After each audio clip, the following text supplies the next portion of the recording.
Welcome to NightLight. Step away from the mainstream and gather around as we enlighten the world and our realities and travel this cosmic journey we call life. Join us as we share with you and provide that beacon that can guide us all to a better way. Explore with us as we examine a metaphysical montage of spiritual insights, covering everything from the mundane to the magical, UFOs to unicorns, and everything in between.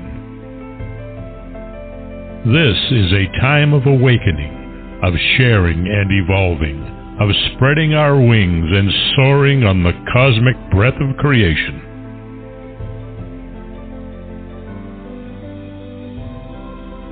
Come and join with other light-minded spirits as we weave our lights together to seek understanding, enlightenment, and, with a little luck, some wisdom.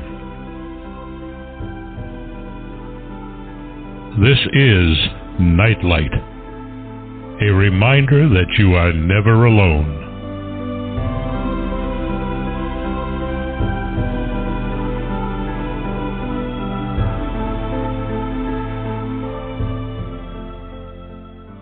Welcome, everybody, to NightLight. So very, very glad you could join us tonight. We have Gary Wayne back with us again, and he's doing part 2 of our 7-part series. So buckle up. It's going to be a very exciting time. This show tonight is a special one, but let me give you a little bit of background first. As was graphically described in the first Genesis 6 conspiracy book, there are giants among us, passing largely unnoticed, intent on carrying out a secret plan to enslave humanity. They may not look like giants today, but their bloodlines and DNA extend all the way back to the Nephalim, the offspring of the angels who mated with human women, described in Genesis 6 when giants were roaming the land. Now, in his new work, the Genesis 6 Conspiracy Part 2, he goes in depth with new information and explanations for each premise laid out in the first book. By adding this fact-filled book to your understanding, you'll be able to clearly understand and articulate how we are living in the end of time. This book was written to help answer the lingering questions many Christians have and to provide scripturally researched answers and data points for these questions. The Genesis 6 Conspiracy Part 2 explores the scriptures' accounting of prehistory, history, and its important prophetic connections, and explains in layman's terms how it all fits together in deciphering the end of time. I have been reading through section by section, and I have to tell you, if you have any questions, I'm sure they're answered in this book, because I have never read anything quite this detailed. Though I'm not a biblical historian, I am learning so much from reading this book that it's mind-boggling to my friends who now think the only thing that I can talk about are giants and Genesis. So hopefully at the end of all 7 of these, I can pull it all together and really bore them to pieces. So that said, welcome to NightLight again, Gary. I'm so glad you're back with us. Well, thank you for asking me to be back on your show and to do this series, and thank you so much for the terrific introduction, and glad that you're enjoying the journey in book 2. It's as much as you did with book 1, but hopefully in a different way, because I do think it is. Book 1 is really unique, and there's really nothing out there that's like it. Maybe pieces of it, but not like the whole story that's provided in Genesis 6 Part 1. And then this book is unique as well, and there's nothing out there like it. And it dovetails in with book 1 quite well, and, overlaps a little bit here and there where it's necessary to tell a story from inside the Bible instead of from outside connecting into the Bible, doing the reverse and providing so much more information and context for people. So, yeah, I think it's probably one of the most unique books that's out there. I think you could look at it as book 2 would be like Genesis 6 Conspiracy Book 1 on steroids. And if people are familiar with Dr. Heiser's work, then this is Dr. Heiser on steroids. Well, I'm learning so much more about the hierarchy that goes on, and the 70 nations and Assembly of Gods. I mean, I don't recall that in the Bible, but I easily could have zoomed on by it. But it blew my mind, the hierarchies that are involved here, and what is the purpose of all the hierarchies? Yeah, it's so important to understand not only what's written in the Bible, but how this whole world works. And so, yeah, there's references in the Bible to, the assembly of the nations, and that's, in Psalms 82, where it has the council of the gods, and they rule over 70 nations, as Deuteronomy 32 talks about. And one of the things about the Bible is it adds more information all the way through on topics. And it's not done in a way that, you can just sort of go out and quickly and assemble the information. But when you're able to reach out and pull pieces in and you understand the narrative, the pieces just start to fit together.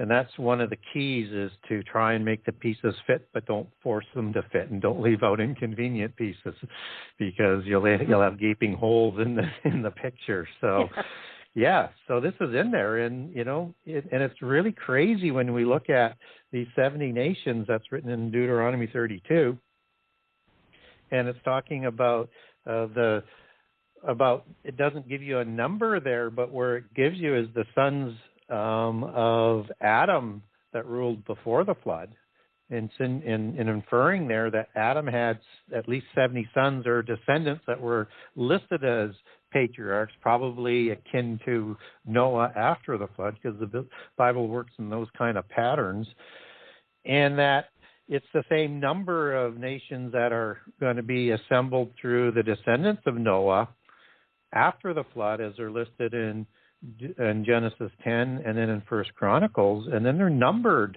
very mysteriously in the passages translated differently in a lot of the different translations that are out there. But in the KJV it says the sons of Israel, and the sons of Israel that were born to Israel, or Jacob as he had his name changed to, is listed in Exodus 1:5, where he had 70 sons while sojourning in the desert and within the Egyptian Empire. So you have this constant of these 70 nations, and of course the aspect of connecting Israel in, and I do talk about this at length in the section, so I don't want to get ahead of myself, but it's more not that Israel was created before the flood. It's not that Israel was there at the time of Genesis 10. They actually come out of the descendants of Shem and through the Abraham branch, but it's more as it's connected into Israel as a prophecy that's in there as well, and it's something that I call a dual prophecy. And it also has other meanings that really, when you dig into it, starts to make it fit all together. But yeah, that assembly is in there, and it's akin to what's written in other cultures around the world. So people might know of the Council of the Gods at Mount Olympus. Well, it's the same council. People have heard of the Council at Nippur, which is understood, and I talk about in Book 1, as Mount Hermon. And they have two assemblies there, and it's the same assembly that's being talked about in terms of Psalms 82 that is opposing the congregation that's talked about in Isaiah 14, another dual prophecy, and then his assembly as it comes down through other passages throughout the Bible. But you have these two assembly of the gods, and in that you have, to get back to your question, is you have all of these angels that are led by Satan on the one side and God on the other side. And so depending on what belief system you come from, it's either a perpetual battle that never ends, or there is an ending, as the monotheist side would have, and what Christians and other monotheists believe. So it really is important to understand this kind of concept that both polytheism and monotheism talk and confirm that there are these assemblies and that they play a huge part within our world and our history and today and what's going forward. And, it will until all of these things sort of play out. So it's important to understand this. And, Section 2 is a lot like Section 1, where I'm going to provide essential information to understanding the Bible, and then how that sort of will connect into other accounts around the world, and that it is how we have to come to grips with that as to what our belief system is going to be based upon, and bring it sort of back to the Bible. And later on in Section 2, I'll get in. I get into the specific counsel as it's related to us in the Ugaritic text, which is original Semitic, which Hebrew comes out of. So a lot of the words are the base words for what we get into Hebrew, which is very important to see this parallel account from a polytheist lens talking about exactly the same things. And that's the council at Mount Saphon. That is, Mount Hermon is named in the Bible, but yet in the Bible, Mount Hermon has Sion, Sirion, and Shinir as different names, and we may get into it tonight later on, but Mount Hermon had its name changed for a reason, and it's within the meaning of that word. So that's the Baalim council that they're talking about. So from a Christian perspective, this is the Baalim and Baal leading that council of gods after the flood as an offspring god, and El, his father, leading that council before the flood. And biblically, that is essential information for us to better understand what the Bible is talking about when it's talking about post-diluvian giantesses and the Rephaim that we talked about in show 1, and about the Baalim and all of these different words related to Baal throughout the Old Testament. It's fascinating to me that you have going on here also the as above, so below. So Satan did create a very similar hierarchy and government, so to speak, as God had in heaven. He did, and it's that term. And so what they're talking about in that sort of reverse, and as from a Christian perspective, I would look at it as a counterfeit with my biases. When they're talking about, as above, so below, or vice versa, is they're talking about below as being in Sheol or Hades or Argatha, the other world, Nibiru, just many, many names around the world is where the gods rule from this pantheon, and is in the earth in likely another dimension.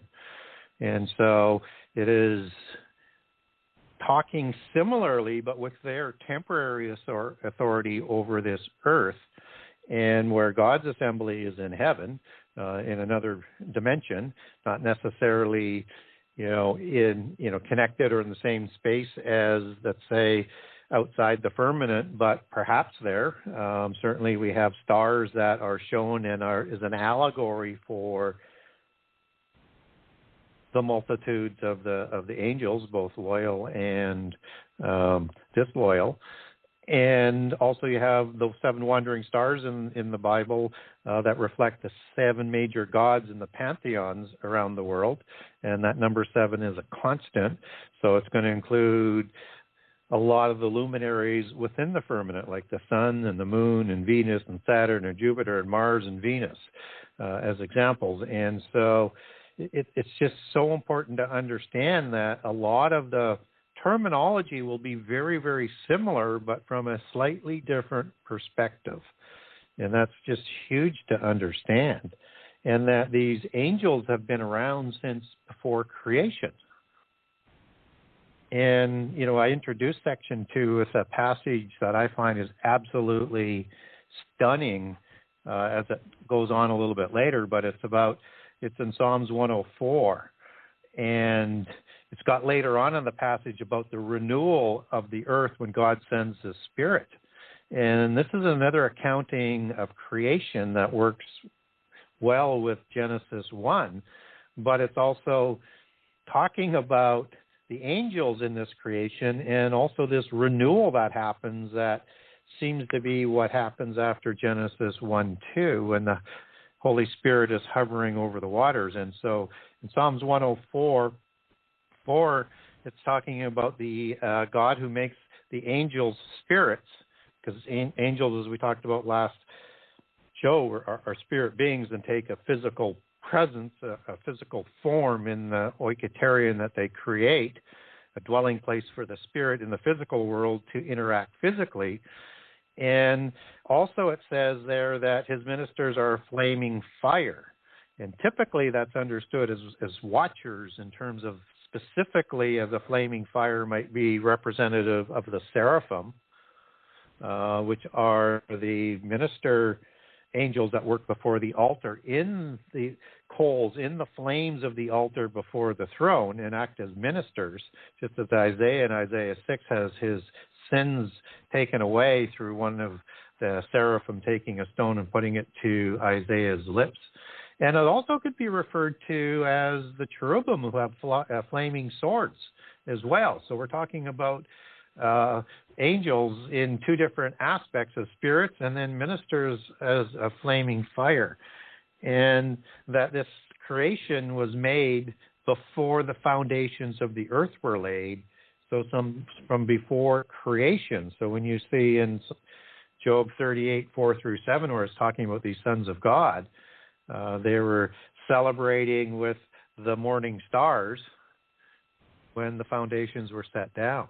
So that's kind of the key as you start to link. You look for the similarities in the words and or the allegories, and define those allegories from within the Bible as in stars. As we talked about in the last show, there's passages where you have the host of heaven, and stars and sons of God and angels are used interchangeably throughout the Old Testament, and in many passages supportive of each other. So when you talk about this order of the angels, and they have all different names and ranks and positions in this hierarchy, that's the word that when you see the host of heaven, that the Old Testament also says for the Israelites not to worship, because a representative of that starry group in the physical world as gods, not to worship the stars. It's not necessarily physically the stars, but the allegorical stars, or as in the fallen angels, or as the Naphalim, as I call them in this book. And Naphalim, for people who are not sure where that word might come from, it's the root Hebrew word for Nephilim, as the sort of offspring of the giant. And you don't get that word Naphalim as fallen ones are described in the understanding of rebellious angels in the Bible. You get the word Nephal in its singular form that's used, just as when Satan falls from heaven in Isaiah 14, that word fall is a Nephal. And the Naphalim would be the fallen ones as the male plural, just as the Shemaim are the heavenly ones. And heaven is Shema, singular, never used, just Shemaim in the plural in the Old Testament. So the Naphalim, the fallen ones, are the Naphalim of the Shemaim. And you start to look at those terms as they come together, and everything sort of starts to make some sense for people. And so that word host is the Hebrew word sabach, as you were mentioning about this order that's in place. And that's word, it's spelt with T and not just an S. It's like other words that's used in Hebrew, or T and an S will have, as it's transliterated into English, a S sound. So it's Saba, and it means an army of angels, and inferring rank and order. And so this section will get into that rank and order, both loyal to God and opposing God, and the locations of those assemblies. In other words, the earth became just the mirror of heaven. Originally, and then the mirror of the fallen ones after. Yeah. And so the mirror in the occult allegory is a portal. Like it's like the mirror on the wall, where you have this demon spirit that's talking back from it, or mirrors are understood as into the other dimension or connection into it. So the application of the mirror again will reflect the belief system. Yeah. No, I just in case you read another book, a chart would help. Just a showing, chart on on the hierarchies and how because they go down to the principalities and everything else, and just having some sort of an idea as to levels and natures. And I actually provide that in this section. It comes right at the end of the hierarchy of the angels. After, so you're probably not quite there yet, but we can talk about that. We can talk about that if you want. We can do it right now if you like. We can talk about the different orders and the different names, and then how. I think the thing that prior to knowing you and your book and everything, my concept of angel was an angel of God. And, the angels of God were just messengers. They couldn't, do anything but deliver a message. And that's what the angels were. And now suddenly I am seeing thousands of different levels of angels with different powers and different purposes and stuff. And it did blow my mind slightly. It never occurred to me that they'd have different jobs and different levels and different powers. Yeah, so how much we lose in the translation out of the original languages, both in the Hebrew and in the Greek, that it would make a lot larger book to put more of the meanings of the words in, but it would be very, very helpful. So yeah, there's more orders than people generally sort of understand. And so when we talk about hierarchy, that's a word that's rooted in this assembly of the gods. And that, hierarchy is a Greek word describing this assembly of the gods. So it's important to sort of understand that if there's a hierarchy, then you know that there's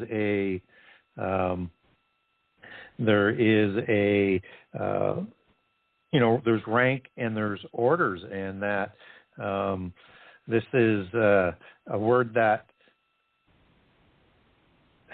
kind of helps us really understand things in this world. So, hierarchy derives, just so that people have a better understanding of what I'm talking about, is Greek hierarchia or hierarchies, and it means ruler of sacred matters and a collective body of angels grouped in 3 divisions and 9 orders.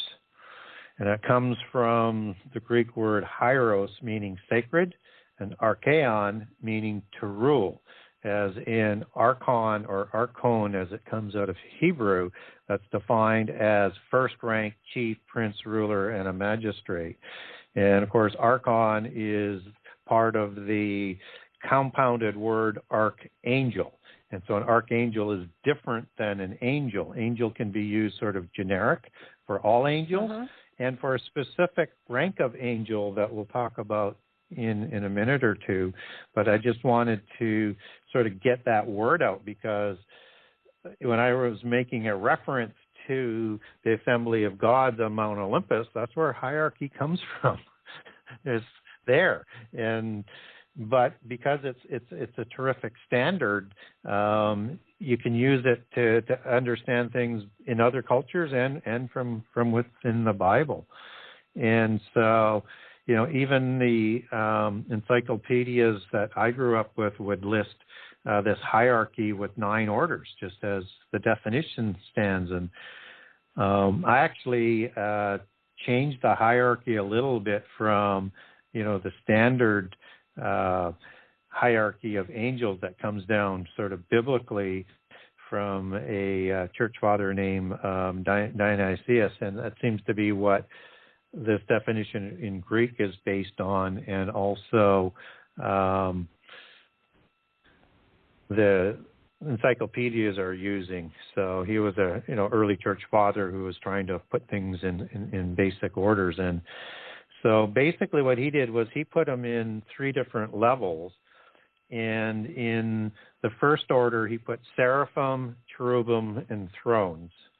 And thrones is really hard to get at in terms of what he's using there for what that particular angel that we would understand it in the Old Testament and the New Testament. And I'll come back to that as well. And then he put dominions and lordships as 2 different names for the same thing together as one group, virtues and powers as being the same, and powers and authorities being the same. And powers shows up twice, as it does in the New Testament, which really gets confusing. And a lot of the names that these orders are listed have more than 2 names. Some of them have 3 different names as they're translated into English. So if you're trying to figure out the hierarchy from English, it's virtually impossible. And then in the third grouping, he places principalities, archangels, and angels together. And he doesn't really assign very clearly as to what's their authority and what's their position and what do they do. And so that's what I sort of attack and break down. And so it takes a few chapters to go through it. And one of the things I kind of noticed right away was that he had archangels in the third grouping. I guess it made a nice symmetry of 3, 3, and 3. But archangels are in the presence of God. Yeah. And so they ought to be in the first grouping, which are the watcher grouping. But he doesn't list them there. And the other hierarchy doesn't. I'm going, well, that makes no sense to me whatsoever, because they come from the presence of God. And actually, as I get further on into it, I actually will put them as even a higher level than the watchers surrounding the throne, but there will be 4 that will be on the 4 sides that head as a single angel, all 4 of the pillars, so to speak. And so I put them into 4 different pillars, along with the 4 different sides and 4 different watchers at the top in the first hierarchy. So when we look at the first hierarchy, I place seraphim as being in charge of government and also being in charge of religion. And then I place another group of angels below them, and then supported by angels. And angels, in their specific sort of rank and understanding, they're described as messengers. They're described as ministers. They're described as ambassadors. They are described in different ways, because I think that the way that they're described biblically will tell you which pillar that they would be coming down. So if you can sort of see 3 levels of angels, and then at the top you have the seraphim, who are going to oversee government, and then I'll talk about these powers in a few minutes, and then they would have angels working the ground game for them. So they would be sort of like ambassadors of the government. You would have religions that seraphim are also responsible for, and I put principalities underneath that seraphim order with angels as ministers. And then archangel, which is the army or the warrior aspect, are archangels.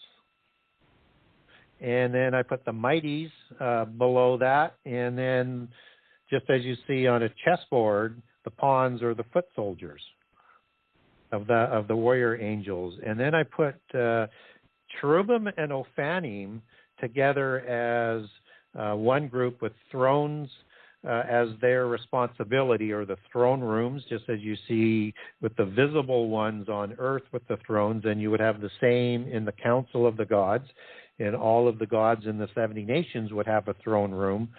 and the mighty seven would have a throne room. Satan would have a throne room, just as God has a throne room. And I put dominions underneath those thrones, and then another set of generic angels doing the groundwork for them as well. So let's go back now to the first order. Okay. And I just want to group those because I put seraphim, archangels, cherubim, and Ophanim. And you could also, if you wanted, to take Ophanim and put them into another column that might be slightly different, but just seemingly cherubim and these Ophanim are grouped together. So it seems to me that they would be more likely to be grouped together. So the analogy or the allegory that we get sort of biblically for the throne of God comes in the vision of Ezekiel in 1, 3, and 10. And you have this chariot of God, and you have these cherubim that are pulling the chariot. And we also get Book of Psalms that says the cherubim pull the chariot. And within the wheel of the chariot, there is another four-faced angel, but it's different than the four faces that's on a cherubim, because one of them is the face of a cherubim. We don't know whether that means one face of four or one of the four faces of a cherubim, but it's distinct with one face, and it's filled with eyes in these wheels. Now, the wheels is the Hebrew word Gilgal, but the beings inside are Ophan. And you put the IMA plural, male plural on it, and that's the Ophanim, and that's the group that's recorded in the book of Enoch. So you can see that word Ophan was the word used for Ophanim that was used in the English translation for the Ophanim in the book of Enoch, showing that goes back to a Hebrew manuscript at some point in time. And a lot of the words and the phrases there would have a lot of Hebrew relationships with the Hebrew language that we see it translated into English from. So that's the first thing that is changed is from the standard 3, I have 4 up there. So under the seraphim, you have the powers, and this is a word that, excuse me, this is a group that is described as principalities.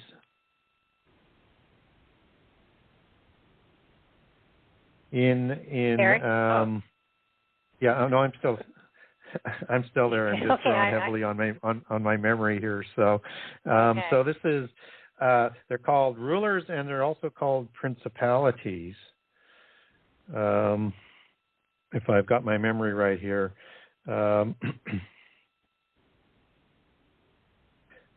Oh, I've got it wrong. I got it mixed up. So the powers here are, I've got it right. So it's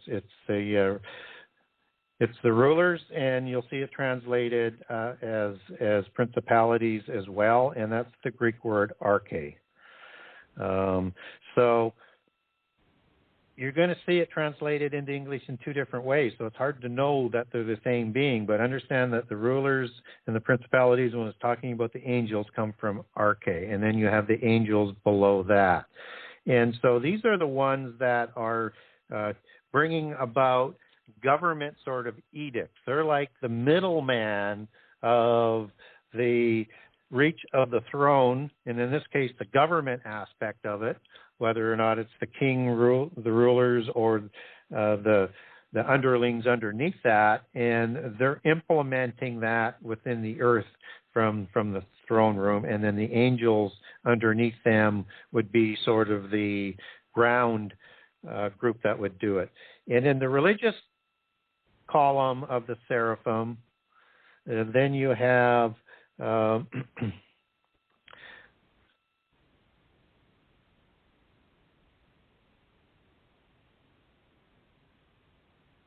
I'm sorry, I really messed that up. So what I just talked about in terms of the the rulers and the principalities and arche, that goes under the religious aspect of the seraphim. It's the authorities and powers as they're described that goes back to exousia as the ones that are underneath the seraphim. So exousia under seraphim and arche under the religious aspect. And again, you would have angels underneath both of those columns.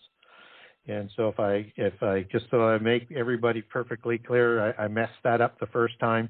Powers and authorities, exousia, and then rulers and principalities, arche. Arche is for the religious aspect, and authority and power, exousia, is for the government. The archangels have the warrior angels under them, and there's two groups that they might even be the same, but there might be even a hierarchy within it. But you have the mighties, as they're called in passages in the New Testament, and then another one that's called the Icarus. So the one that is mighty goes back to the Greek word dunamis. But in the book of Revelation, there's an especially powerful select few of these mighties, and they're called Icarus for some reason I've not been able to decipher. I kind of put them in with the same sort of group, but it might be another order.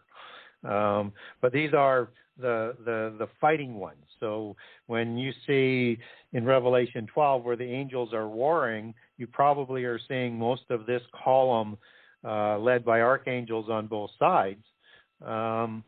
That are leading the armies. And then, of course, the angels that are the foot soldiers. Now, the cherubim and the ophanim, those are the thrones that Dionysius talks about. And underneath that are the dominions, and you'll see that translated from Koratashi. And then you have angels underneath that. So I put that right at the end of the chapters that would have the hierarchy of angels. And the hierarchy begins in chapter 12. I do the first hierarchy, and then I add in chapter 13, I add in the archangels and show you how I get there and why I think they belong in that first realm. And then in chapter 14, I'll get into the second and third hierarchies. And then on the last page of that, you'll see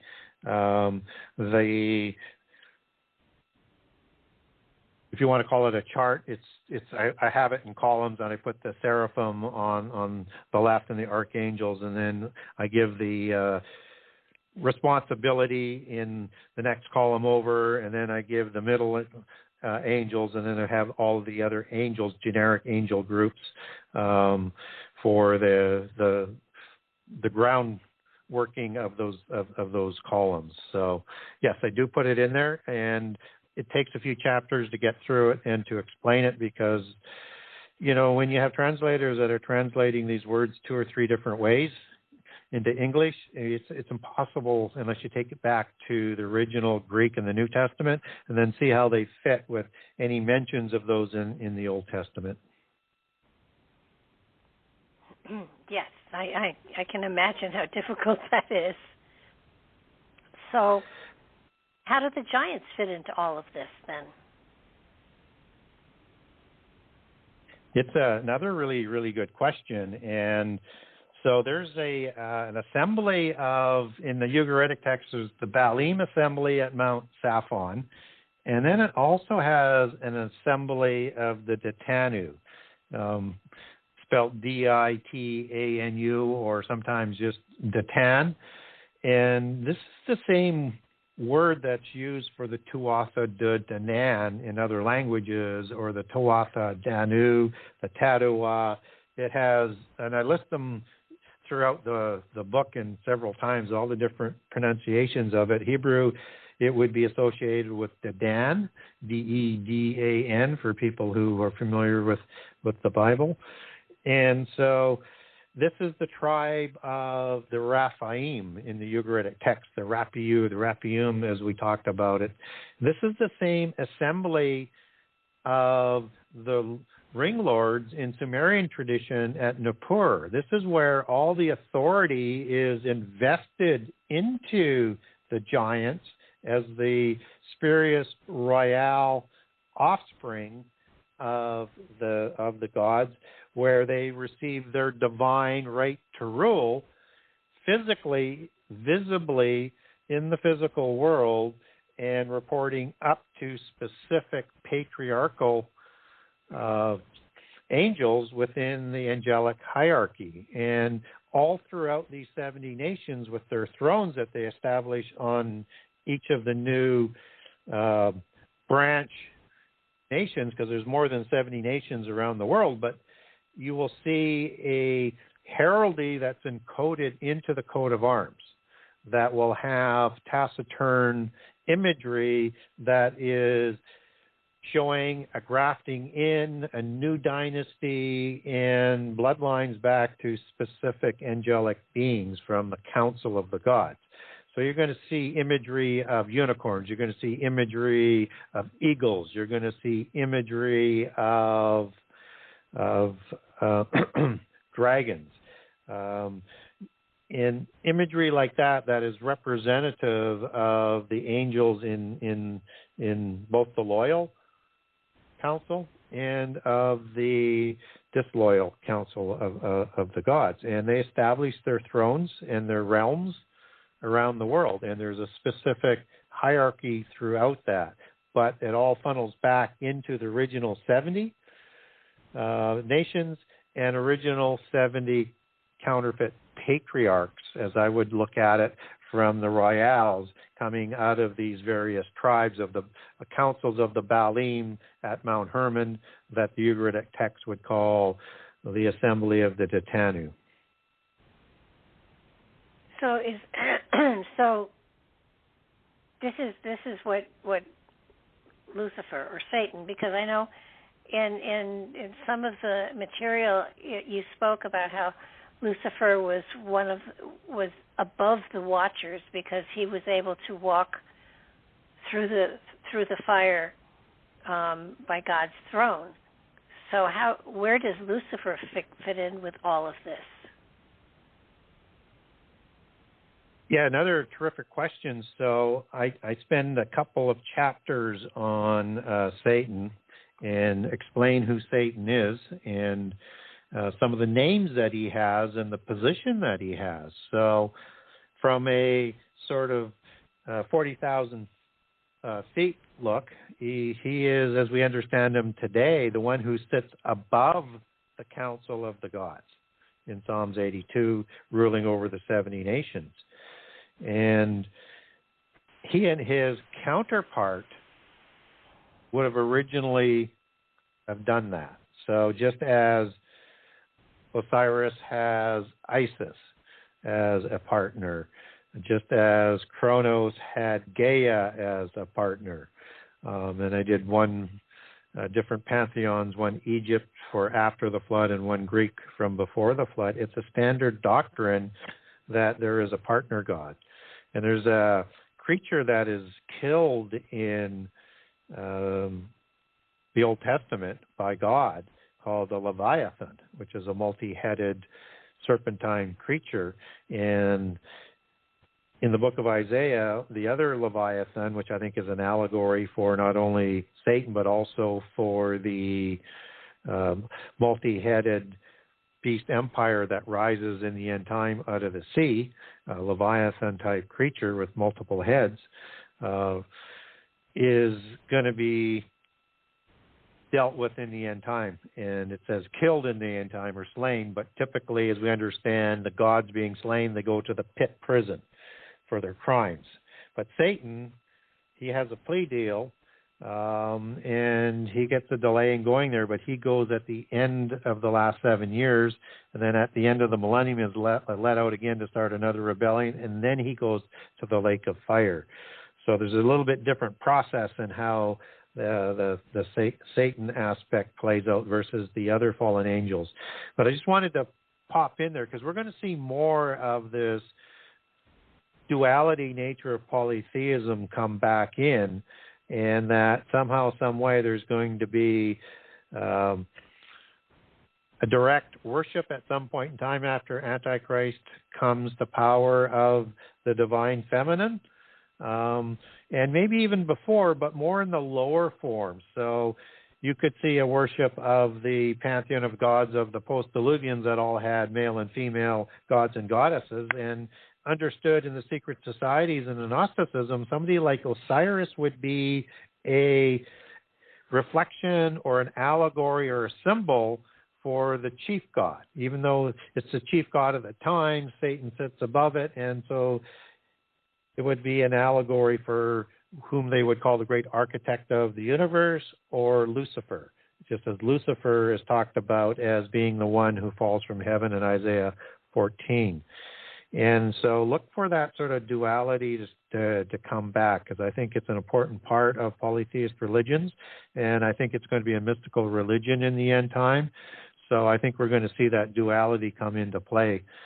And I could go down a couple other rabbit holes there, but I'll try and stay on course here. So in Satan, he is the one that's left out, and he is the one that sits above the council of the gods, as God sits at the top of the council of the gods in heaven. Now, there's two different words in Hebrew for the councils. It's moed, Old Hebrew moged. It has gone through an evolution of an IN, which silences that G.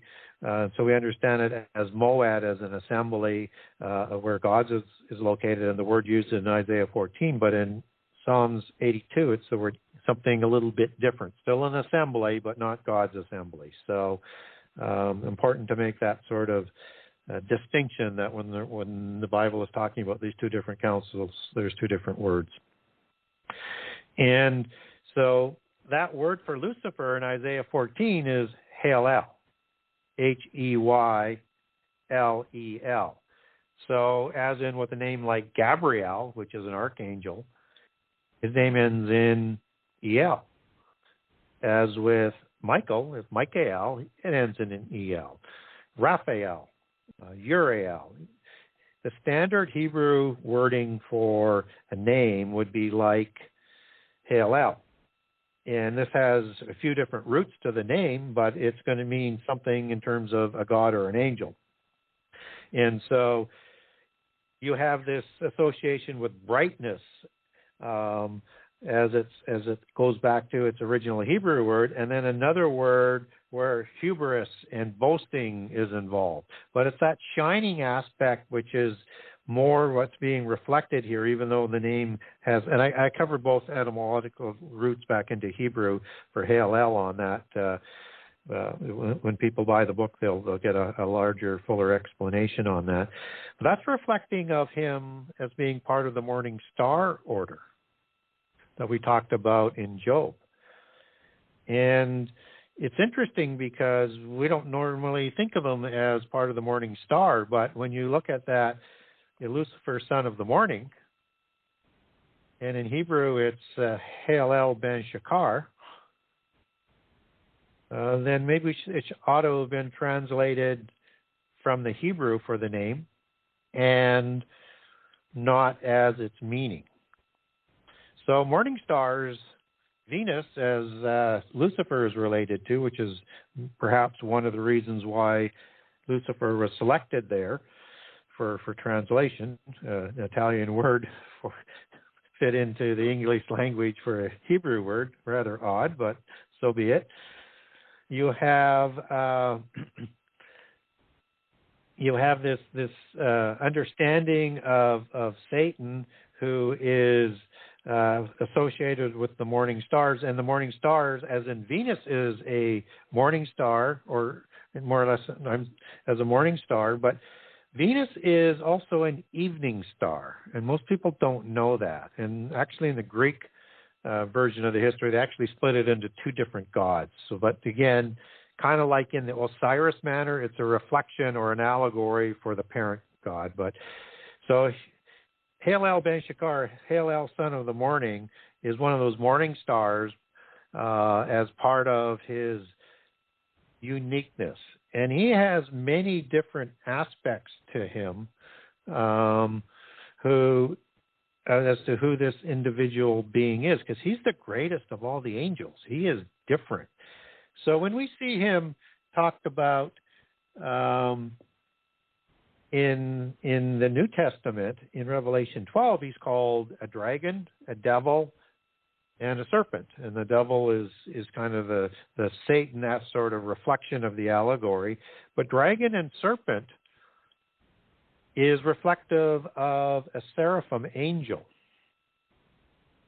And a seraphim works, as I mentioned a few minutes ago, works before the altar in the throne of God, in the fiery stones, just as one of the seraphim reached in with a fiery stone to take the sins away from Isaiah when he put it to his lips in preparation for the vision that he was about to receive. And so this is indicating that Satan had a seraphic form. And in the occult, the Hebrews said Samael was his name as a serpent or as a seraphim. And so he was the high priest before God, which shows you how far he fell. And which starts to answer the question as to why Jesus is going to be the new high priest as an immortal that will take over from the temporary priesthood that was put in with the Levites, who had 12 jewels. Satan had 7, another indication with those jewels as being one of the priests. And so Jesus will, after the end time, will succeed and fill that position that's void today, temporarily filled through the priesthood of the Levites, but not sufficient for sort of eternity. And one of the fulfillments of, the mission of bringing about the Messiah, that's one of the aspects that's going to be completed. So we have to understand Satan as a serpent. And he wasn't a serpent when he went into Eden, as a lot of people say he is, because they say that the Nahash deceived Eve, but that wasn't really this other kind of being, which is a serpent being, a walking, talking, larger than human, intelligent, sorcerer type of being. It was Satan who did that in his seraphic form, except that doesn't really fit in Ezekiel 28, where Satan is described as the anointed cherubim who was in Eden. The anointed cherubim that also walked amongst the fiery stones. Cherubim don't walk amongst the fiery stones. So he is in part cherubim. Another part of his distinctness, and he has a name that doesn't show up as a Samael or Heylel in the book of Enoch as the angel that was in Eden that deceived Eve. The name shows up as Gadrael. So you kind of think, well, why is that? Well, it means in Hebrew, Gadrael, you can actually take that back to Hebrew words. It means wall of God or God's wall. But Satan had many names for each of his distinctions and his titles. So he has multiple names, and it was not uncommon for gods to have multiple names and multiple titles, whether it's loyal angels or fallen angels. And just as the kings had many names. So you have to be careful when you're going through prehistory and history, even with the chronologies, because you could be duplicating the dynasties because they could have up to 7 names. And when we look at that, then maybe Satan had up to 7 different names as well. And so we don't know all of their names, but what we do know is he is a morning star, he is a cherubim, and he's a seraphim. But as we get his descriptions in the New Testament, he is described in some of those words as an archangel. So he also has a reflection of an archangel. So he's an archangel as well, and I cover off all of those connections in the book. The one I couldn't really make a connection to, and I didn't really talk about it, is I think there would be a reflection of the Ophanium in him as well. I just couldn't find a direct connection on there, so I couldn't write about that. But because I think he possibly had like 7 different positions and names, I think Ophani might be one of those. I just was not in my research having anything strong enough to make that assertion, other than he sits on his own throne in this world for a time longer, and is the God and the prince of this world. Okay. So I have a question, and it has been sort of eating at me for a little while now. I don't mean tonight, but I mean in general. When God sent the Israelites into Canaan, he said he was going to send his lieutenant or something like his. He was going to send one of his bigwig angels ahead to clear the way. And I remember hearing that was the energy, the spirit of Jesus that did that. And then there's the element of Melchizedek, who was not born and did not die, and that same spirit energy may have been the spirit energy of Jesus being here as Melchizedek. So when does the Holy Trinity of Father, Son, and Holy Ghost come into play? If Jesus is, if Jesus is Melchizedek, if he's the lieutenant who leads the angelic tribe to clear the way for the Israelites, I mean, if it makes sense that his energy as a spirit is present in heaven, but then we suddenly have the Father, Son, and Holy Ghost, which is something most Christians hang on to, but in the beginning it wasn't there. Or was it? No, it was essentially always there. I mean, they are a part of the tripart nature, and they are present almost from the time of creation. And I don't know how many different creations there might have been. We only get what we have sort of biblically, but how I look at it is ruach is the Hebrew word for the spirit. So when you see the spirit hovering over the earth in the days of creation, that's ruach, and in the superlative sense.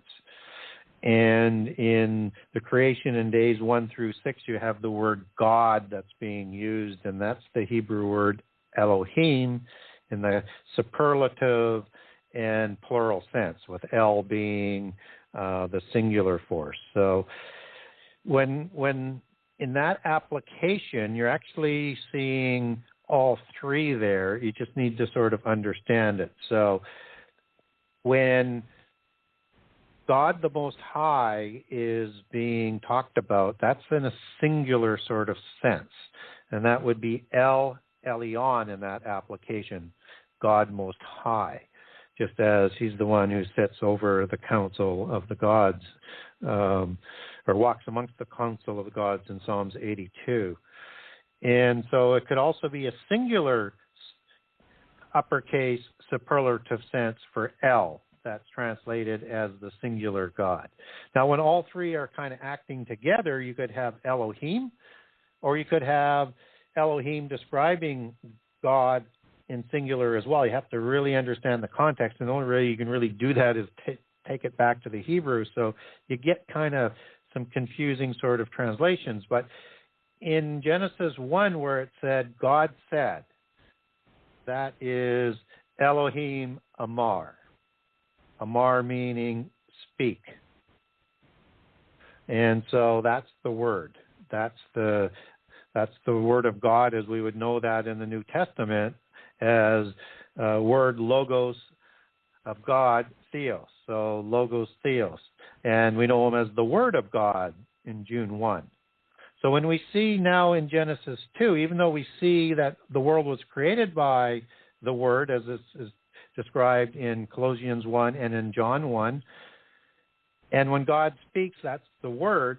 That's how that process works. So we see all three there with the speaking part as the word. We see Ruach in Genesis 1, 2, and we see the Elohim as God speaking or issuing the command, but all three are there and in its participation. It's all there for people to see. Now you see something different that happens in verse 2:4 and just before the creation of Adam that I think is a separate creation because the details are completely different than and out of order to what is in Genesis 1. And we don't know, we don't actually have a day 8. We have no idea how long it is after day 7 when this creation happens with Adam and then later Eve, which again is completely different than in Genesis 1. So you don't get Lord or God there.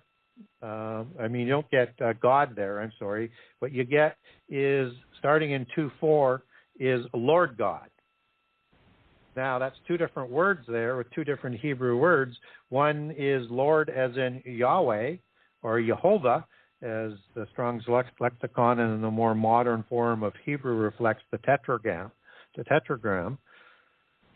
knowing that the W changed to a V in the evolution of the Hebrew language.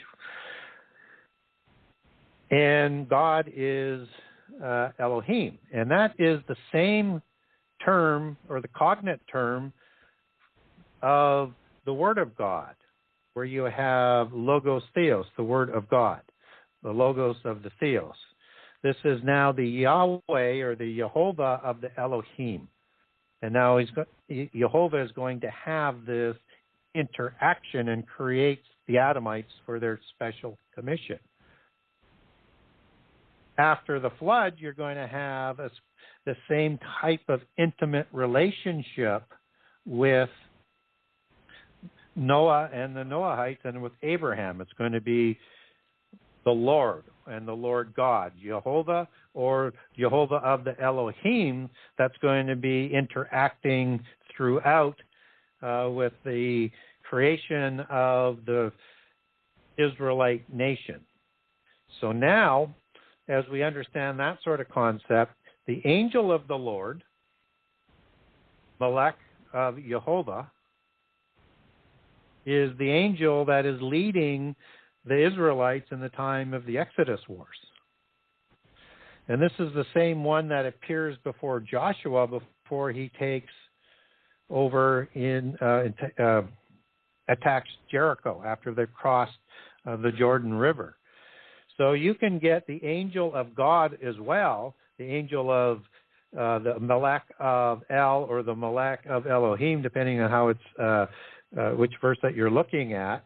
But you wouldn't see that Malach El or the Malach of El. You only see that in the Old Testament as Elohim. So now it's the angel of God, or the spirit, as angel is also understood, a spirit being, as we talked about with Psalms 104 as the leading passage for this chapter.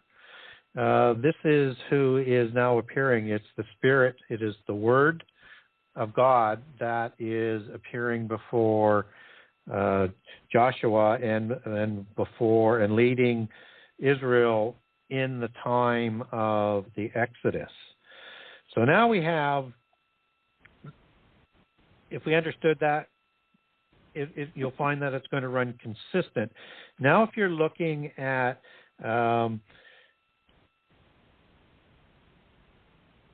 Melchizedek, you're looking at an individual that is the king of Salem, and he's the king of righteousness, which is a title for the Messiah, right? But he has that same title. But he wouldn't be a Jebusite or an Amorite that would have lived in Jerusalem at that time. So it's not going to be one of them. And obviously, the Israelite nation hasn't been created there. A lot of people have a lot of theories as to who it is, and some of the more novel ones or more interesting ones would be Shem, but it doesn't seem to be Shem because there's no connection biblically back to Shem that is going to bless Abraham. So you have this individual that's called the King of Righteousness that's going to bless Abraham, who's going to create the Israelite nation so that you can bring about the Messiah that Jesus is going to eventually be made flesh in through the bloodline of David, through Judah, through Abraham, Isaac, Jacob Judah down to King David. And so the book of Hebrews says that this is a fellow who has no genealogy, no beginning and no end. That's Alpha Omega, just as Jesus is called Alpha Omega in the book of Revelation. God is as well at the beginning, and then Jesus is as you get into Revelation 20 and 21.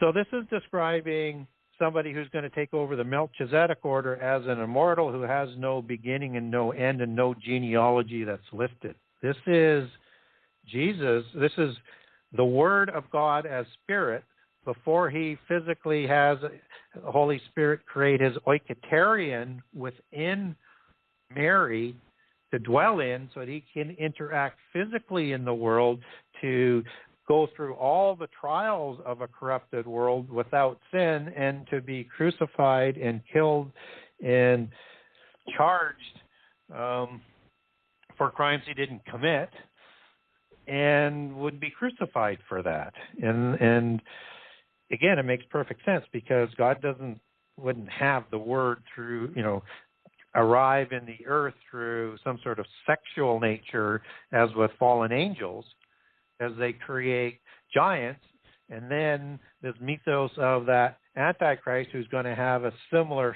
sort of form. They're antithetical to each other. They're polar opposites. So this is a special creation that's designed for Jehovah to become the Word of flesh, Jehovah of the Elohim. Now, as we look at what he does there, he creates this physical body that obviously is just created for a short period of time to become Melchizedek, to actually bless Abraham, who's going to start the seed line so that he can come into the world in a physical form through Mary. And so now you have another passage that's in Genesis 18, which is after his form as being Melchizedek. And in Genesis 18, which is the chapter before the Sodom and Gomorrah destruction, he has come down to see for himself the sins of Sodom, and he takes the form of a man. And again, this is the Lord that Abraham is describing, Jehovah of the Elohim. And there's two other angels who take a physical form. And Abraham doesn't recognize them as angels at that time, but once he starts to speak with them, he understands. And they are taking this physical form, and they're eating, they're drinking, they're touching, and doing everything that people would do sort of physically. So if we can learn to look at the New Testament supports the Old Testament, and and the basis for the New Testament is the Old Testament, there will be words that are used and terminologies that are used that work in perfect harmony if we take some time to try and understand how those things fit together. And in this case, Jehovah of the Elohim is the word logos of the God Theos of the New Testament. And you have the three-part nature. And Jesus, the Word is like a branch of God, as he's called a branch. And the Spirit is the Spirit of God that provides the life for all of the spirits. And they work in perfect harmony and are the perfect reflection of each other.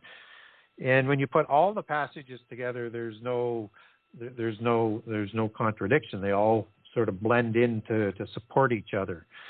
Now, there's one other interesting passage in the book of Zechariah where you have this throne scene, and you have the angel of the Lord there, you have God there, and you have Ruach there, and you have Satan there, and then you have this pre-existent Jesus, just as Melchizedek would be a pre-existent Jesus, just as this form that the Word took in the Sodom story would be the pre-existent Jesus. You have a Joshua there that Jesus is rooted in terms of its meaning or of its original Hebrew form for Yeshua. Some people would also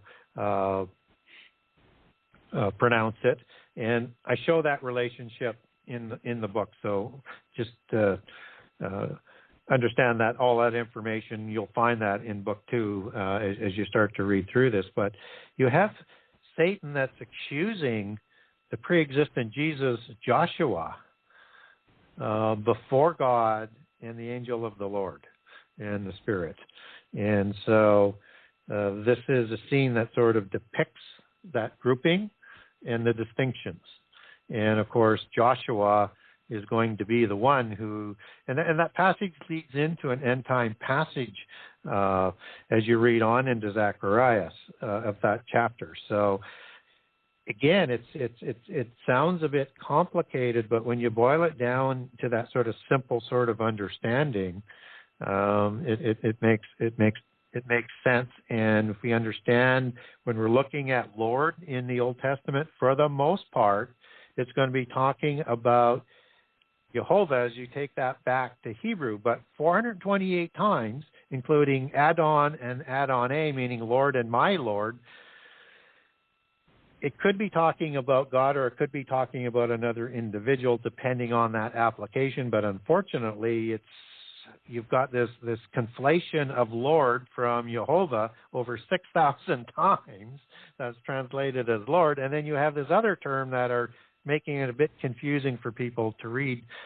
And most people don't take the time because why would you have to, you would think, to take it back to the Hebrew to get the full distinctions and how those words are being used. Yeah. It is.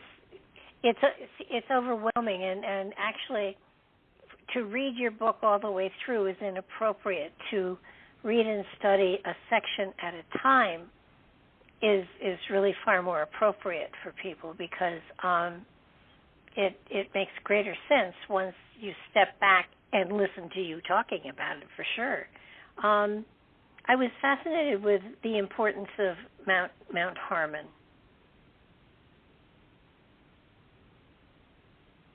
Yeah, it's probably the most recognized mountain in the world. It has many different names around the world. I know the occult also has 7 sacred mountains around the world, but there seems to be one central mountain that everybody's talking about, and then you have similar ones that are around the world. And I think that's reflecting, the 7 wandering stars, as they're known in the Bible, that, you have in the book of Enoch, the kings, the 7 sort of Satans, as they're understood, as lieutenants of Satan, and Satan's plural is used in the book of Enoch as well, and that these are the chiefs of the 10s, and so 7 times 10, you get to 70 nations, and then Satan's above that. So again, you see that sort of symmetry as you piece the information together. And so Mount Hermon would have had its name changed, and has, I think, taken on the name of what happened there. And so Mount Hermon is rooted in a word called Haram, Charam. You can have Hebrew spellings with an E as well. There's a few different ones, but they're all meaning basically, and understand again that, and it's really important that you apply the right meanings of these Hebrew or Greek words, because they can have multiple meanings. And so many, in a lot of cases, I just couldn't list them all because they're all sort of nuances of some of the center main focal points of the meanings. So you have to really make sure you pick the right translation for that sentence and for the verse that it's in and the chapter that it's in, and that there aren't any contradictions. So there's a discipline when you're going back to Hebrew to look at the meanings, that make sure you don't select one that's just for your biases. You can't create conflicts in your preferred preconceived conclusions. So really tough to do, but very important to do. So and so Hermon is Hermonim or Hermon, and in the plural, with the I am male plural, would be Hermonim. So that would be Chermyn. And HRM would be the original Semitic spelling that's used for part of the meaning in the Ugaritic text. And I show where that roots back to the Ugaritic text and that Semitic aspect, and then define Mount Hermon as meaning, it can mean devoted and consecrated and a place of sanctuary, but it can also mean a curse and accursed and words like that. And so, and it can also be used in conjunction to utterly destroy, as what's used in the time of the Exodus with the destruction of the giants in this ritual of a curse to destroy evil.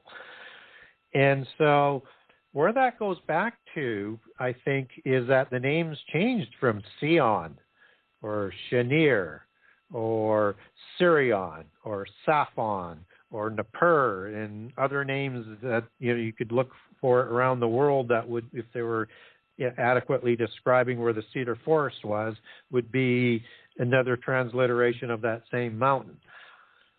So what's important to understand is on Mount Hermon before the flood, not necessarily where the giants were created, but where the oath was sworn, which is the introduction to the oath-based system for the world. Well, that's part of the mystical religions and part of the legal system. This is the oath that was taken by, according to the book of Enoch, of the 200.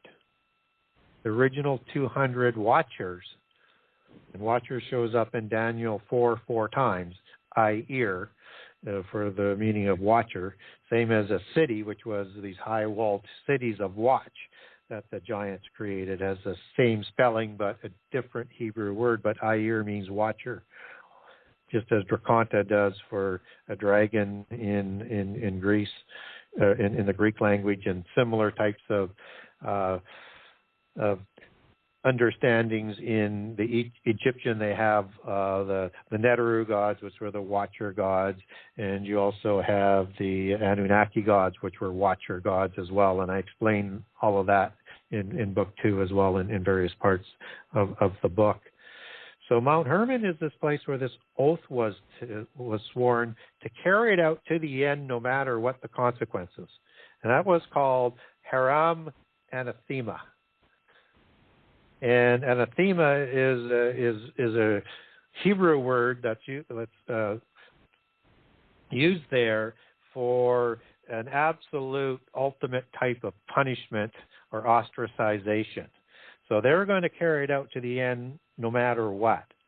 And this was where the original council of the gods was located, and with the parent gods, and then after the flood, where they probably reswore the oath with the Baalim, whose also assembly was there to create the Rephaim, as Ugaritic texts show up in the Bible as the Rephaim giants.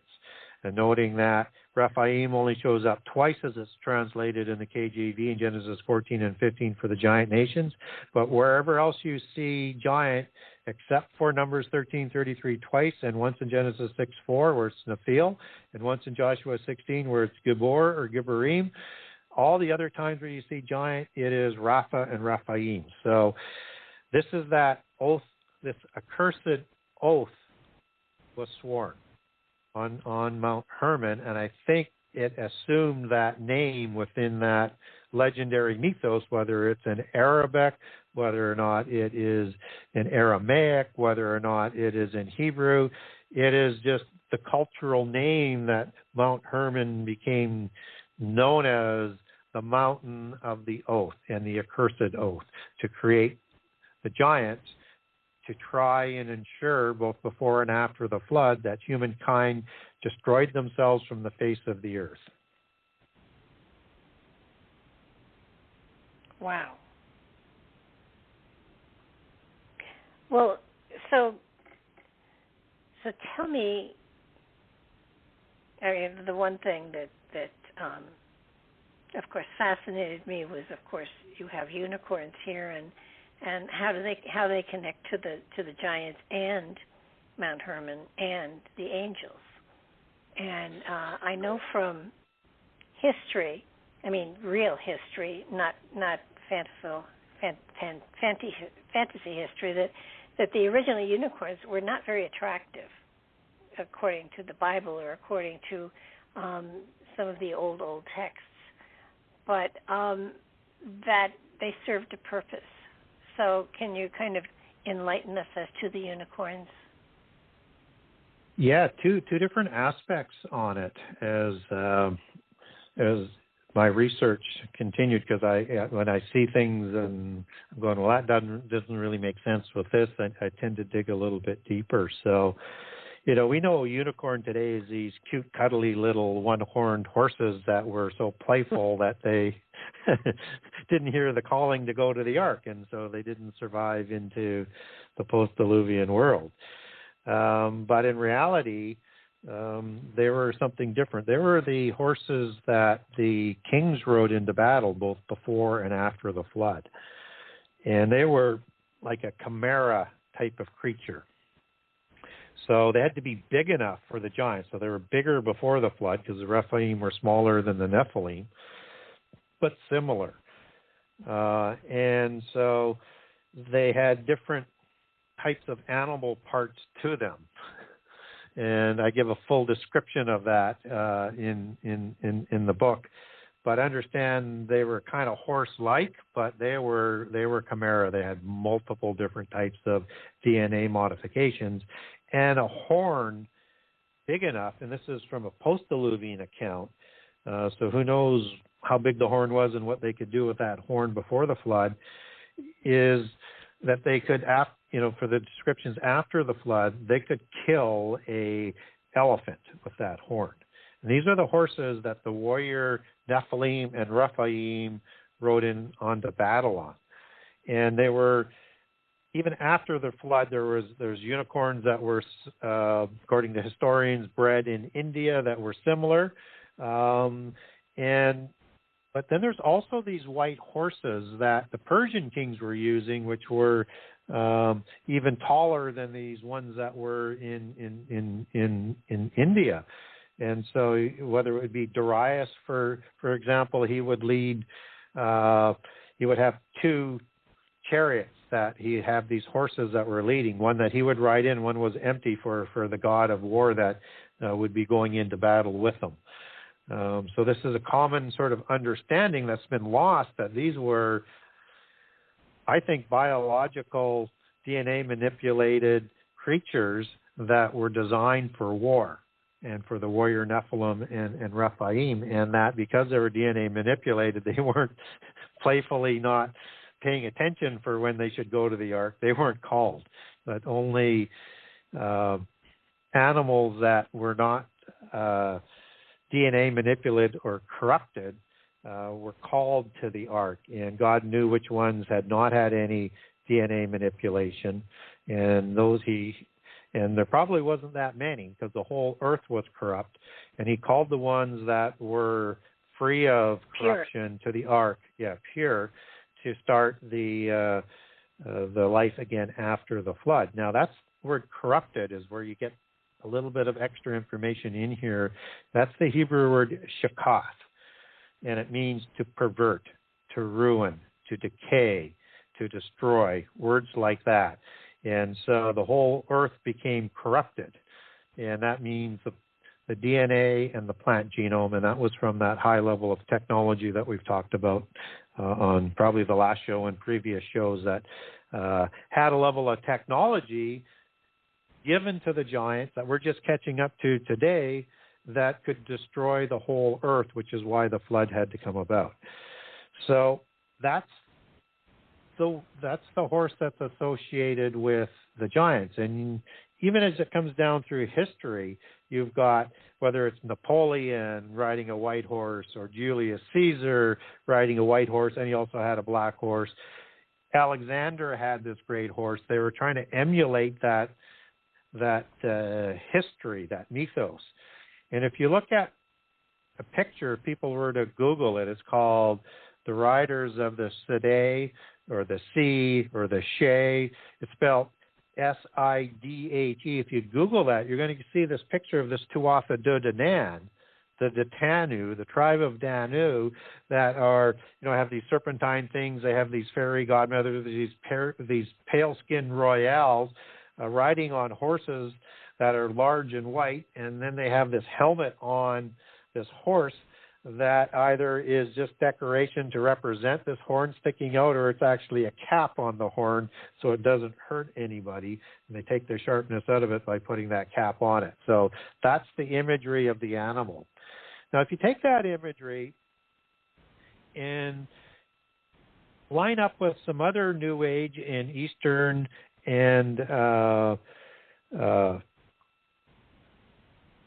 Gnostic belief systems, is that they also believe that the unicorn is some sort of angelic being,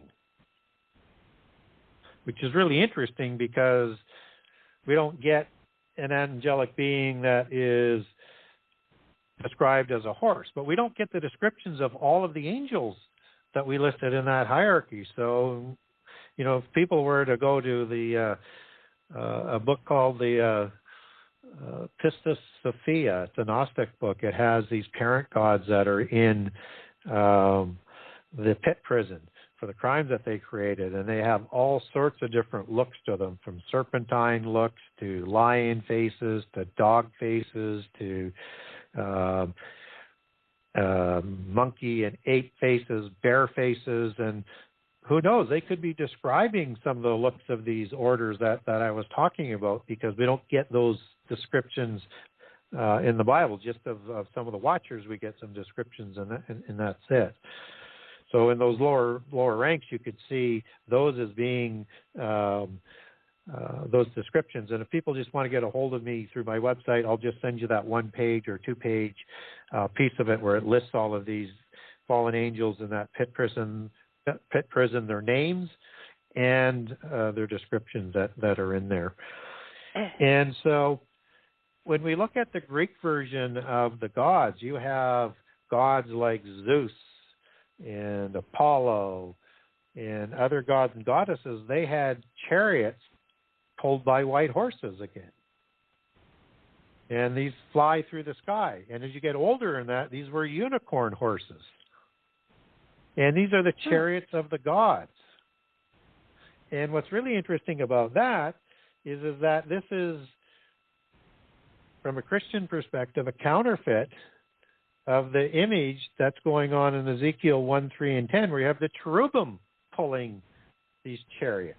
These are the throne of the Greek gods of the assembly of gods, and they have their own chariots, only they're being pulled by these unicorns, and they're cherubim in the Bible. And the horn and the unicorn, particularly as it applies to this allegory, is like the third eye as part of it, but a receptacle of the knowledge of this angelic being that's passed through interdimensionally through this third eye. And that's this high level of knowledge that Dionysius talks about as he explains the hierarchy as having this extraordinary divine knowledge that's being passed on.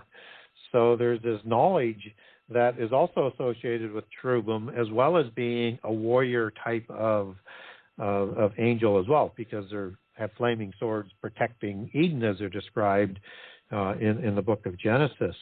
So these are angelic beings. So when you see the heraldry on a coat of arms, if you see an eagle on a coat of arms, that should remind you of these eagle type of creatures called Anunnaki seen on reliefs, just as you see human heads also seen with the exact same depiction with these wings, same types of bodies, thick legs, only one's the head of an eagle, one's the head of a human, two faces of a cherubim. Because the cherubim would only take one face when they were in the physical realm. They also had a face of an ox or a bull, I think more bull than ox, and the face of a lion. And so these are the cherubs that guarded the palaces. These are the cherubs that protected the temples. These are the cherubs that protected the passageways in polytheist history and mythology into Hades or the other world or Nibiru. So these were beings of specific purpose, dealing as warriors, but they also had this great knowledge. And so when we look at this unicorn, it's also an allegory for that single horn Antichrist type figure that shows up in Daniel 7 and Daniel 8. Daniel 7 being the beast empire, and he grows up as a small horn amongst the 10 horns, as a single horn, as a unicorn. And again, as that single horn, as the goat, and Alexander as being the first of that allegorical line in Daniel 8, again as the single unicorn. And so expect that one should see relationships between the unicorn in that aspect and to Antichrist, not only with the third eye with extraordinary wisdom, but also as the single horn as unicorn is used in the KJV Bible. And in the KJV Bible, unicorn is translated from a Hebrew word called rem. It means a wild bull. It has nothing to do with a horse. But a unicorn is used in association with, is it's mistranslated that way as unicorn. And who knows, might have been a single horn bull, but typically we understand bull with two horns in the allegories. So it's kind of strange you would substitute that, but it's used in association with Mount Hermon and with association with Ephraim as being this bull that's going to gore the nations with his single horn, or as Antichrist will gore the nations with his horn, as that allegory will be applied to him. And that the mighty King James, the Gabor Royal James, who declared the divine right to rule, who wrote 3 demonology books or a 3-part series of it, could all be one product, but as a 3-part nature, and as a royale initiated into the occult from childhood. You have the King James Version Bible that is going to have that unicorn imagery put in, and he has a unicorn in his coat of arms that represents a cherubim, as well as a lion, which is another face of a cherubim. And the Hanover dynasty, that is the Windsor dynasty that succeeded eventually after all of the wrestling back and forth of the Jacobite dynasties. They have 2 unicorns. And so This is a very important, so it's a very important imagery. And so lion would go back to a cherubim as well, right, in terms of the genealogical imagery that's being put in there. So they have a lot of angelic beings that are put into the heraldry that was used as a standard originally, where they were traveling from country to country. They would put their banner up there and would have the imagery of their heraldry, and they would know instantly their position in the bloodlines, where they're from, and their genealogies. Wow. I have somebody sent in a question that's kind of interesting. If God had watchers surrounding his throne, does that mean that Satan also had watchers of his own surrounding his throne? And if so, they appeared to have a reptilian look to them. Could they have any connection to the reptilians that people are talking about, as far as alien people that are here on the planet? Yeah, so a few things that are wrapped up in that question. Great questions for sure. So I always like to talk about and again, I'm Christian, and I talk from a Christian biases, and I look for commonalities and patterns, but the polytheist version tends to, from my viewpoint, from a monotheist lens, counterfeits the monotheist or everything about God. Now, from the flip side of that coin, polytheists say the same about monotheists. So that's why it's important to learn as much as you can and make your own decisions so you know why you believe what you believe. So with that being true from whichever side of the coin you're coming from, then yes, Satan's throne room would look identical to God's throne room, with the same types of watchers and represented in the same way, because he tried to raise his throne up to be heaven, to be like God. Everything's going to be the same, just with rebellious ones. So there's rebellious angels in every rank and order that's part of the rebellious hierarchy. And I think you see some of that representations in that Pistis Sophia mention that I made with the different faces of these gods in the physical world. Now, seraphim have a serpent face. So they would in their self have produced serpent-like beings. And we talked about in the show last week that that look was diluted because they had a requirement to intermarry amongst humans because they didn't produce enough females, as my research shows, and that as they continued to introduce human bloodlines and dilutions and to ensure that blood diseases didn't occur, they began to lose that serpentine look. So the original watchers that were created were likely all seraphim, and they populated most of the gods in the pantheons in that serpentine look, and most of the kings were depicted as serpents.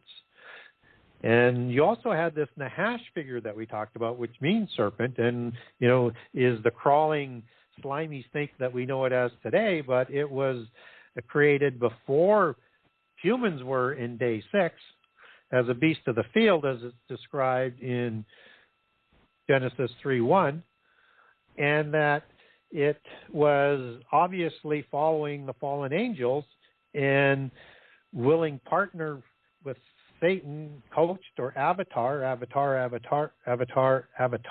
effect to deceive Eve. And if fallen angels were able to save some of the giants, then you would have maybe some of the Nahash, the serpent, that were saved in the world somehow, some way. So in the earth, in another dimension in the earth, as in the other world, off the earth, wherever, somehow, some way, maybe that they survived. And so we have two types of serpentine beings that sort of show up in the alien sort of mythos that are possibilities. Now, at the low end of the occult hierarchy, you have the elementals, and we also have elementals as they're known as rudiments and or the Greek word stoichon in the original Greek. That word can be translated as a elemental particle or element of the physical world, or as beings, as in the book of Galatians and elsewhere describes as making us subservient to them as part of the visible ones in the hierarchy, along with the royals. They're at the bottom, though, and I've talked a lot on shows about the little ones as three groups of the elementals: good-looking ones, mischievous ones, and ugly ones. Ugly ones like gnomes that would have a direct affiliation with the Greys, described similarly, identically. Flying machines come through portals and kidnap people, do sexual experimentations on them, looking to improve their DNA. I put 2 descriptions in book 1 on fairy abductions. They're called gnomes, fairy gnomes, gray gnomes. And if you didn't know it was a fairy abduction, you'd swear it was a gray alien abduction, because it probably is.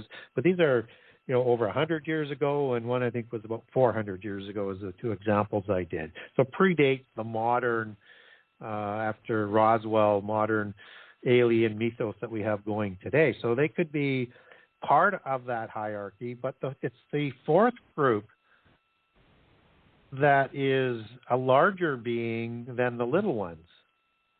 They're called salamanders, and they're reptilians, and they're a little bit larger than humans, and they seem to be also akin to the creatures that people say they're seeing in the earth. So we have a few different groups where we could have these reptilian type of beings showing up from, or there could be three different groups of reptilians in that hierarchy. So there's a connection there. And we also have in the elemental tradition and the fairy tradition one and the same, that some of them have the ability to change their looks, changeling quality, as what their spurious fathers were. Again, from the celestial mafia godfathers, as I like to call them, or the fallen angels, or the gods of polytheism, who created these little ones. And in those accounts, all through sexual encounters, just like they did the Nephilim. So they're like a kind of Nephilim type of being, but just lower in that sort of hierarchy. And that the reptilians that are the salamanders are higher than the elementals, but below the giants and or their disembodied spirits. So again, reflecting a hierarchy. So all the humans on the planet at this point in time can be traced back to this time when the angels rebelled and came into the women of Earth, so that all of us have within our DNA part of that Nephilim and part of the Nephilim. Yeah, I think you can make a case for that. We don't know how widespread it is.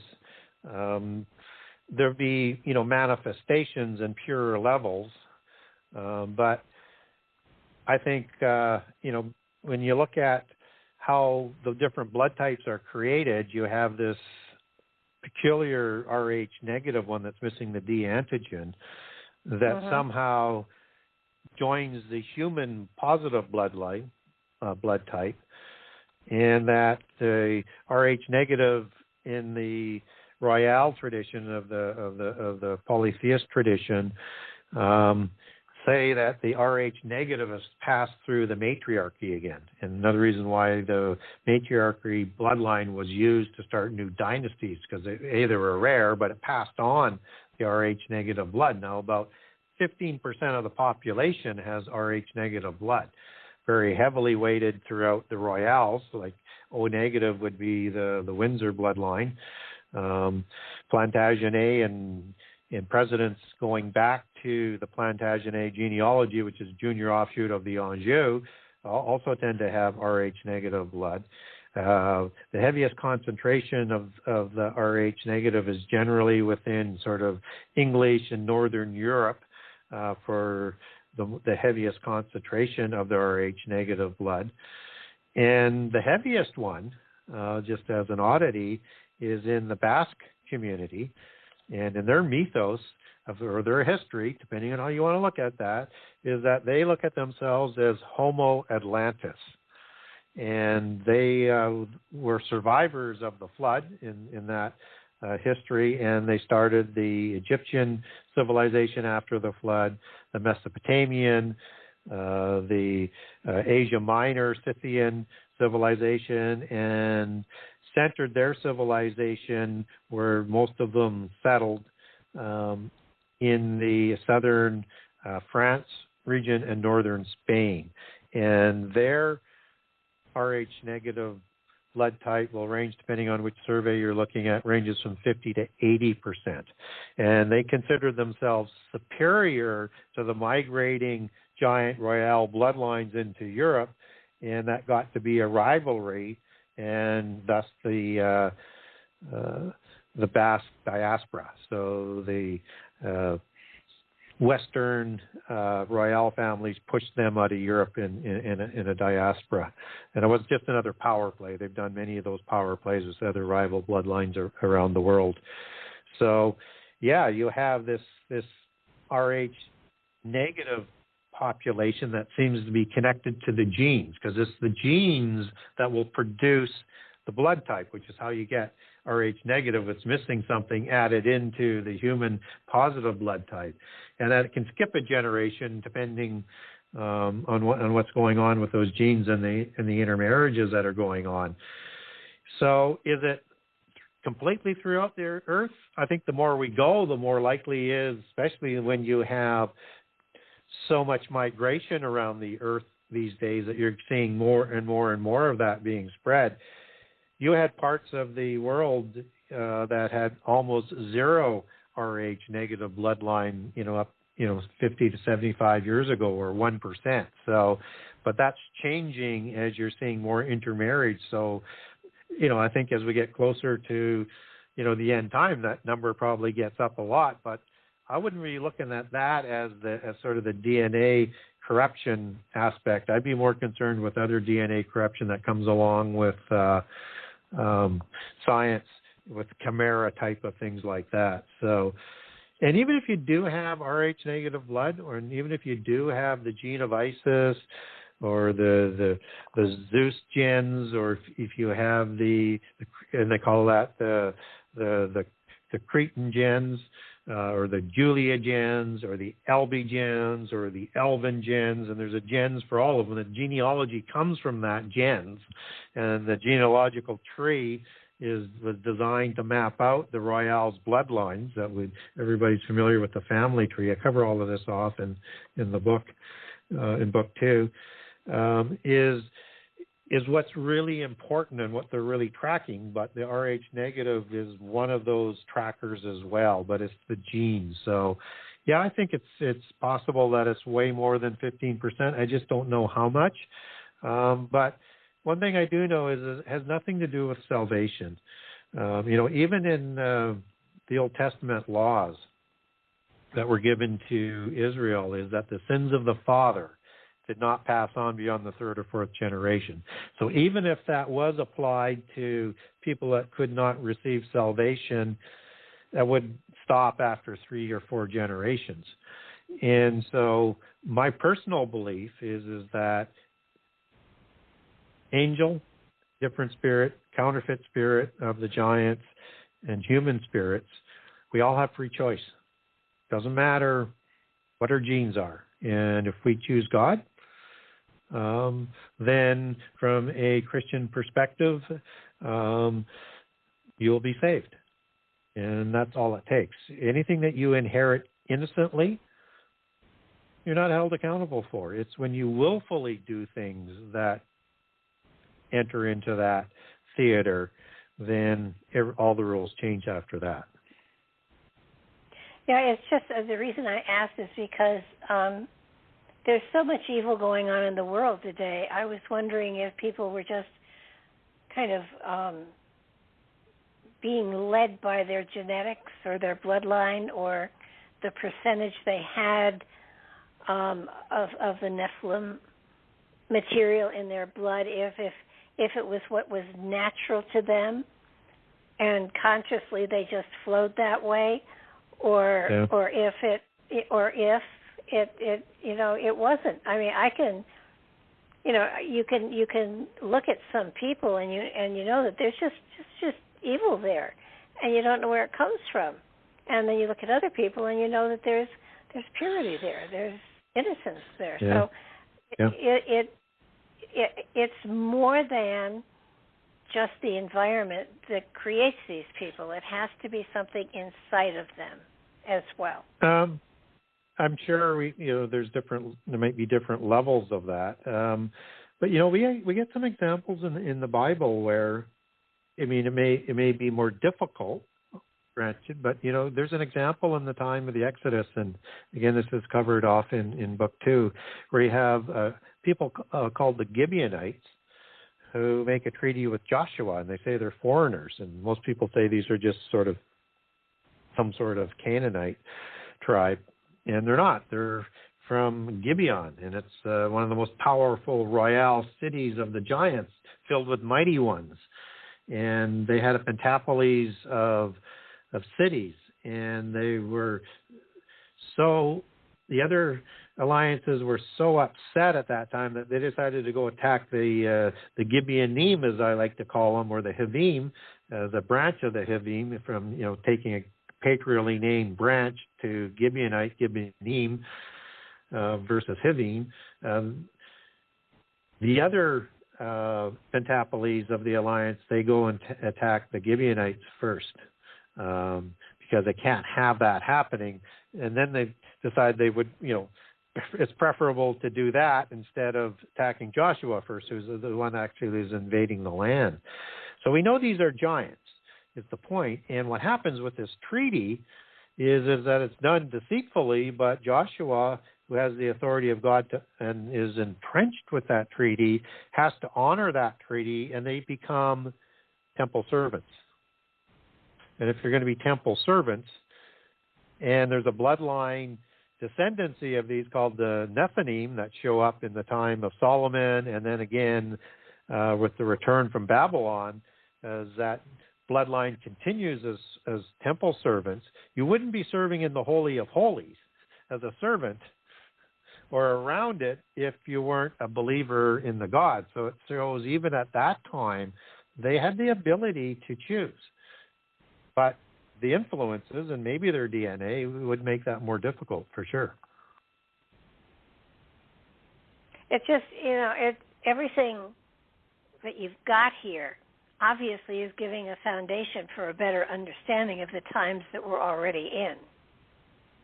And, I can see influences here and there. And, what I pick up is probably different from what other people do too. But that it's important to understand what's making up these armies that are going to fight an end-time battle. And what weapons we have as humans are minuscule in comparison to what they've got to play with. Yeah. Well, and when you look at those riders, the riders and whatever they're riding on, that is in the 200 million man war in Revelation 9, and you line that up, and I do this later on in book 2, the descriptions of this war that is before the Armageddon war that's in Joel 3, but the descriptions in Joel 1 and 2 with this army is the exact same description as this 200 million man army. And these are chimera type of beings with some sort of chimera rider that's on top of them. These might be Oiketarian units for disembodied spirits that are riding, and you have these biological weapons similar to, but different in their descriptions than what the unicorns are, but used for the same purpose. It's absolutely crazy, some of the things that we might see that's going to make up some of these wars that are coming about before the end of the age. Is it a series of wars or just one major one? A series of wars. And we're getting a bit prophetic here, which is later in the book, but just as you have birth pains or sorrows, they get stronger, but they're the same type of pain. So you have wars, rumors of wars, pestilence, earthquakes, and famine are the sorrows that get stronger throughout the fig tree generation and the generation of Noah as the part of the contextual understanding. And in Matthew 24, Mark 13, Luke 17, and 21 on Jesus' oration. And by the time you get to the seal judgments, that's 25% destruction of the world and of the people. So you could have a war that's 5% destruction that would seem apocalyptic-like or Armageddon-like, and people would think that this is going to be the day of the Lord. So much so in Revelation 6, it has the kings of the earth who are running into their caves for protection, because we all know they have underground bunkers for their own protection, and all the secret societies in every town that they live built all of these tunnels for protection once they took authority over each of those towns and charted out their town square.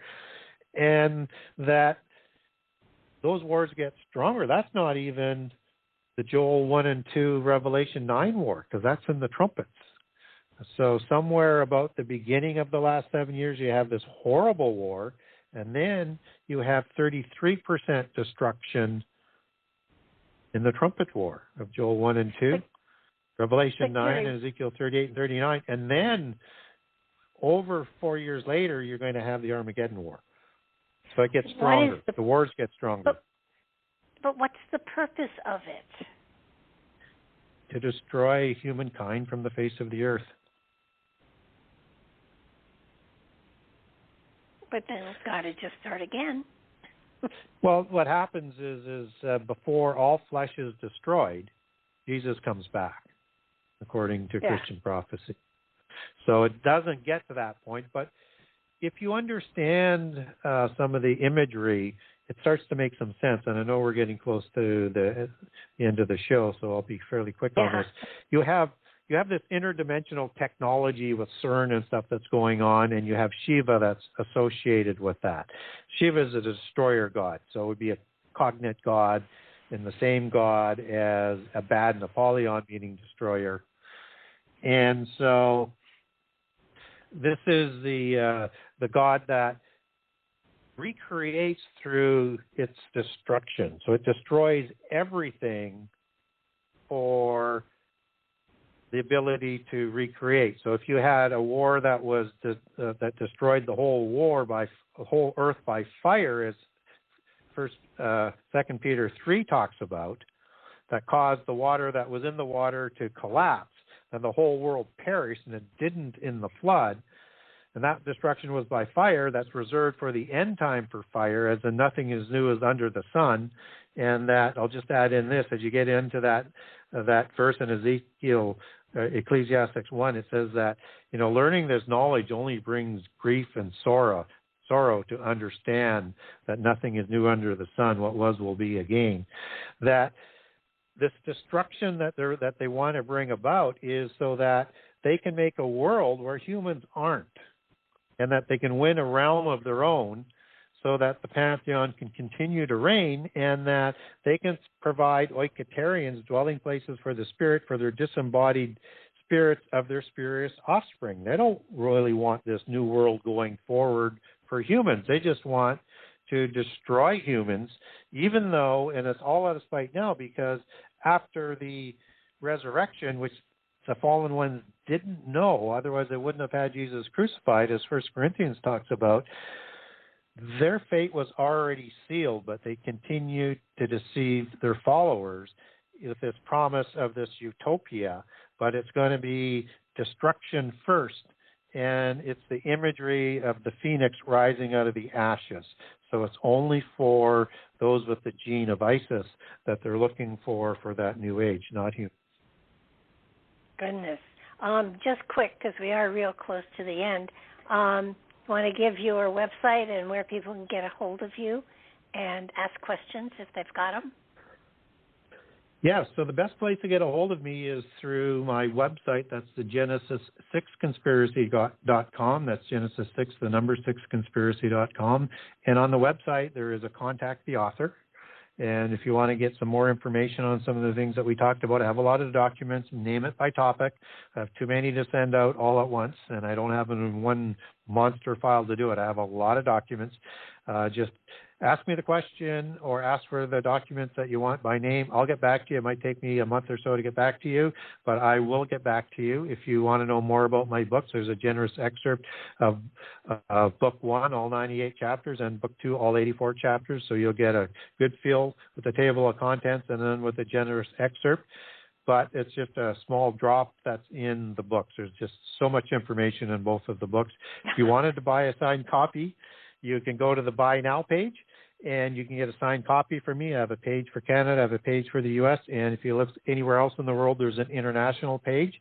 So go to that appropriate page. If you wanted to buy one of each, I don't have them linked for a discount, but I have multiple price points at discounts. If you wanted to buy 2 books and you wanted one of each, just buy 2 of one, send me an email through the website using the contact the author, and just tell me you want 1 book of each, and I'll ship you 1 book of each. And if you wanted to link over to Kindle, there's links to the digital version from the Buy Now page and links for Amazon.com, BarnesandNoble.com, and Amazon.ca. So that's the best way to get a hold of me and my book. And when I get the links for the audio books, that it looks like I've got a deal done for each of those today. I just have to get it all done in writing. We'll get that done tomorrow. Hopefully book 1 will be out on audio in 2 months, and book 2 will be 2 months after that. And there'll be connections to my website as well, and that'll be done through Amazon Audio. Okay. Thanks so much, and we will see you next week. And I want to thank everybody for being with us, and do follow us and keep up with this information. It's amazing, and it's exciting, and I promise you, you will not be disappointed. Good night now. See you next Monday.